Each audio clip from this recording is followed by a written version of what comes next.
E aí, manos e minas, tudo bem com vocês? Vamos para mais uma videoaula hoje.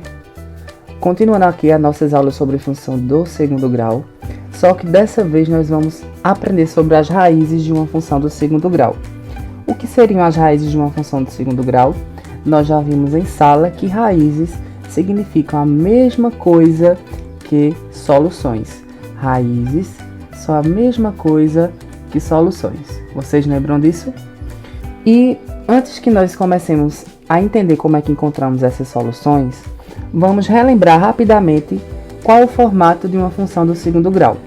Eu coloquei aqui como o primeiro exemplo, esse f de x, que significa uma função que depende de x, igual a ax² mais bx mais c, onde a, b e c são os coeficientes dessa função. Tranquilo? E o que seriam essas raízes? Essas raízes seriam o valor de x1 e x2. Seriam dois valores para a variável x, que quando nós substituímos esse valor no lugar do x, nós conseguimos deixar essa função igual a zero. Não é à toa que em muitos livros vocês vão encontrar também as raízes como sendo os zeros da função. Por que os zeros da função, professor?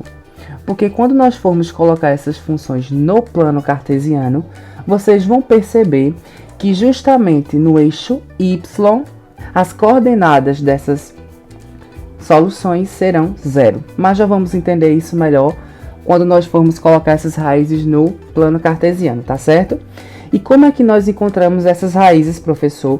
Nós devemos lembrar da fórmula mais famosa da matemática, que é a fórmula de Bhaskara, não é? Aquela que nós encontramos o valor de delta primeiro, onde delta é igual a b² menos 4 vezes a vezes c, e sabendo o valor de delta, nós conseguimos encontrar os dois valores para x, através dessa expressão aqui embaixo, menos b mais ou menos raiz de delta sobre 2a.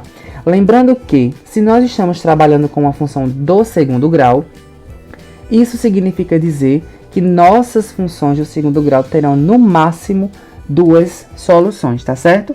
Ah, professor, e se for uma função do primeiro grau, terá apenas uma solução. Do terceiro grau, no máximo 3 e assim por diante, tá certo? Continuando aqui, galerinha, antes que nós encontremos de fato o valor dessas raízes, nós conseguimos prever mais ou menos como é que elas serão. Como assim, professor? Lembram lá do valor de delta? Dependendo do valor de delta, nós conseguimos determinar qual o comportamento dessas raízes. O que é que pode acontecer? O delta pode apresentar três tipos diferentes de valores.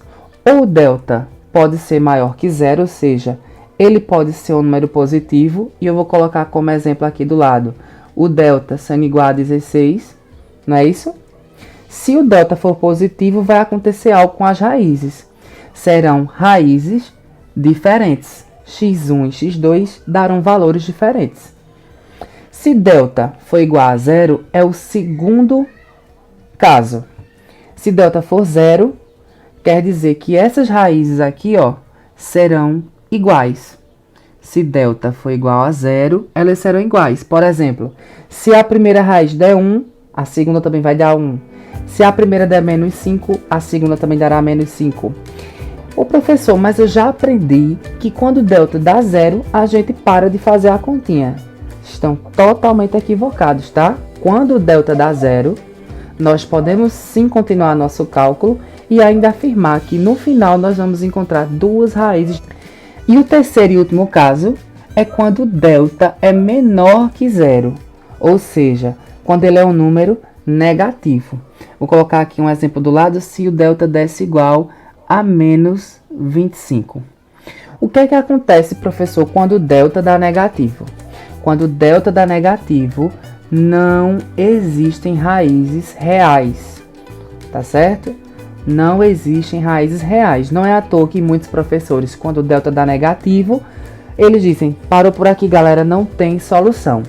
Porém, nós lá no terceiro ano estudamos um outro conjunto onde é possível encontrar essas raízes negativas, que é o universo dos números complexos, que tem vídeo no canal também sobre isso. Porém, aqui, nós só estamos trabalhando com o conjunto dos números reais. Então, significa dizer que quando delta der negativo, não existirá solução para essa função, caso estejamos trabalhando com o conjunto dos reais, tudo bem? Lembrando que na maioria dos casos, nós trabalhamos com o conjunto dos números reais. Beleza? Mas, professor, a gente não entende muito bem quando a gente só tem esse monte de letras na tela. Então, vamos fazer exemplos práticos para determinar as raízes de uma função. Bora lá. Aqui, galerinha, nesse primeiro exemplo temos o seguinte. Determine as raízes da função x ao quadrado mais 4x mais 4 igual a 0. Professor, por que ela aqui está igual a 0 e não aparece o f de x? Na verdade, galera, aqui nós temos o formato de uma equação, né? Contudo, encontrar as raízes da função ou da equação do segundo grau significa trabalharmos com a mesma expressão, tá certo? Só que, como eu disse a vocês, quando nós estamos procurando as raízes de uma função, nós estamos procurando os zeros da função, justamente os valores de x, para que essa função seja igual a zero. Então, por isso que aqui, ó, de forma adiantada, nós igualamos a zero, porque quando igualamos a zero, obrigatoriamente estamos dizendo que estamos procurando os valores de x para que essa função ou essa equação dê igual a zero, tá certo? Então, o primeiro passo é determinarmos os coeficientes dessa função. Coeficiente A, B e C, que nós já vimos em vídeos anteriores como é que nós encontramos. Nesse caso aqui, qual é o coeficiente A? Isso mesmo, o 1, né? Que está lá do lado do x ao quadrado. Quem é o coeficiente B? 4. Quem é o coeficiente C? Isso mesmo, 4 também, né? Que é o termo independente. Feito isso, galera, nós vamos encontrar o valor do delta, tá certo? Como é que encontramos o valor de delta? Através da expressão b ao quadrado menos 4 vezes a vezes c. Vocês vão ter que memorizar essa expressão, tá? Então, ficaremos com o seguinte. Quem é b? 4. Então, ficaremos com 4 ao quadrado menos 4 vezes quem é a? 1 vezes c, que é quanto? 4. Quanto é 4 ao quadrado? Isso mesmo, 16. Menos 4 vezes 1, 4. 4 vezes 4, 16. Quanto é 16 menos 16? Isso mesmo, 0. Então, vê só. A gente vai parar por aqui porque deu 0? Não. E o que é que a gente aprendeu que vai acontecer com as raízes caso o delta dê igual a 0? Isso mesmo, essas raízes, elas serão iguais. Vamos fazer isso na prática agora? Agora a gente vai encontrar o valor de x1 e x2, que são as soluções, os zeros da função, as raízes, né? Como é que nós encontramos os valores de x? Isso mesmo, por essa expressão aqui, ó. Menos b mais ou menos raiz quadrada de delta dividido por 2 vezes a. A expressão sempre será essa, tá? Então, aqui a gente só vai substituir. Menos, quem é b? 4, mais ou menos raiz quadrada de delta, que deu quanto? 0, dividido por 2 vezes quem é a?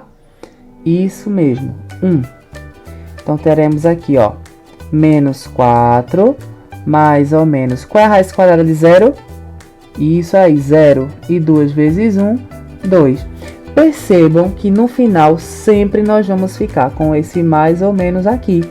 Isso significa que nós vamos fazer uma continha de mais e outra continha de menos. Uma para x1 e outra para x2. E vamos encontrar o seguinte, ó. Vamos aqui, x1 e x2. No x1 nós vamos repetir todo mundo, porém só colocando o sinal do mais. Ficaremos com menos 4 mais 0, dividido por 2. E no x2 nós vamos colocar todo mundo repetindo, porém com um sinal negativo no meio, né? Menos 4, menos 0, dividido por 2. Vamos fazer as operações aqui. Quanto é menos 4 mais 0? Isso mesmo, menos 4. Menos 4 dividido por 2, menos 2. Então, temos aqui a nossa primeira solução. E vamos fazer agora com o x2, né? Menos 4 menos 0 dá quanto? Isso, dá menos 4. Aí fica menos 4 dividido por 2. Que dá quanto, galerinha? Isso daí, menos 2. O que é que nós percebemos aqui? Que elas deram iguais, assim como nós previmos lá no início, quando encontramos o valor de delta, não foi? Então, quer dizer que os zeros da função, as raízes dessa função e as soluções dessa função são menos 2 e menos 2. Duas raízes iguais. Deu para entender? É desse jeito que a gente encontra as raízes de uma função, galerinha. Nos próximos vídeos nós vamos ver outros exemplos com valores de delta diferentes, tá? Então não se esquece de se inscrever no canal e não esquece de acompanhar os outros vídeos, beleza? Comenta aqui embaixo se você entendeu e valeu!